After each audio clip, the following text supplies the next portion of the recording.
हरे कृष्णा दोस्तों। आचार्य श्री रजनीश ने एक बहुत सुंदर एक कहानी कही थी, वो मैं आप लोगों के साथ शेयर करना चाहता हूँ। आप लोग इस कहानी को सुने और समझें, बहुत सुंदर कहानी है। एक राजमहल के द्वार पर बड़ी भीड़ लगी थी।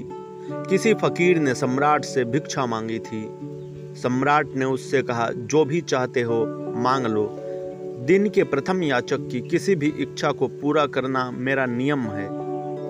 उस फकीर ने अपने छोटे से भिक्षा पात्र को आगे बढ़ाया और कहा, बस इसे स्वर्ण मुद्राओं से भर दीजिए। सम्राट हंसा और बोला, इससे सरल बात और क्या हो सकती है। लेकिन जब उस भिक्षा पात्र में स्वर्ण मुद्राएं डाली गई तो ज्ञात हुआ कि उसे भरना असंभव था, क्योंकि वह तो बहुत ही अद्भुत था।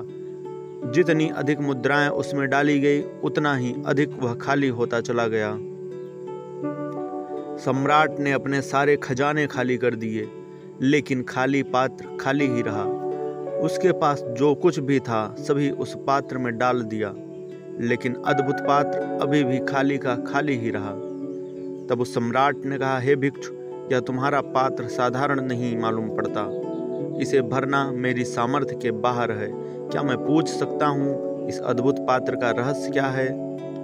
वह फकीर जोर जोर से हंसने लगा और बोला, राजन, इसमें कोई विशेष रहस्य नहीं है। मरघट घाट से निकल रहा था कि मनुष्य की खोपड़ी मिल गई। उसे ही यह भिक्षा पात्र बना लाया हूँ। मनुष्य की खोपड़ी कभी भरी नहीं, इसलिए यह भिक्षा पात्र कभी भरा नहीं जा सकता। न धन से, न पद से, न ज्ञान से, किसी से भी भरो यह खाली ही रहेगी, क्योंकि इन चीजों से भरने के लिए यह बनी ही नहीं है। यह तो मनुष्य की द्रव्य भूख अंतहीन है और इसी मृग तृष्णा में दौड़ते दौड़ते उसका अंत हो जाता है। आत्मज्ञान के मूल सत्य को न जानने के कारण ही मनुष्य जितना पाता है उतना ही दरिद्र होता जाता है।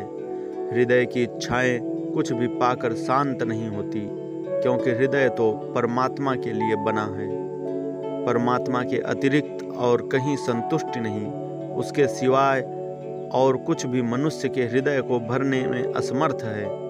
कहानी कहती है कि आप अपनी इच्छाएं कम कीजिए, मन की कोठरी और हृदय को खाली और साफ कीजिए, तभी तो ईश्वर का वहाँ निवास होगा।